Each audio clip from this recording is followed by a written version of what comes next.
কোনো একটা রিলেশনশিপ 1 সেকেন্ডে ভেঙে ফেলা যায়, খুব ইজি ভেঙে ফেলাটা, কিন্তু গড়াটা খুব কঠিন।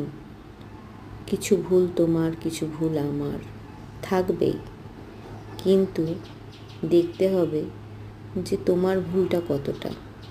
তোমার ভুল, ভুলের পর ভুল, ভুলের পর ভুল, ভুলের পর ভুল, সেই ভুলগুলোকে যদি সংশোধন তুমি নিজে না করতে পারো, তাহলে তো অশান্তি হবেই।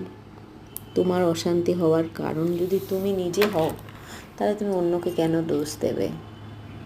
তুমি তোমার নিজের ভুলটা মানতে পারো না। আগে তুমি তোমার নিজের ভুলটা মানো, তারপর নয় অন্যের দোষ ধরতে এসো। ভুলতে পারা যায় কি স্মৃতিগুলো? স্মৃতিগুলো আমার মনে হয় না ভোলা যায়। যাই হোক, লাইফে ভালো থাকো, এগিয়ে চলো। Tata, bye bye.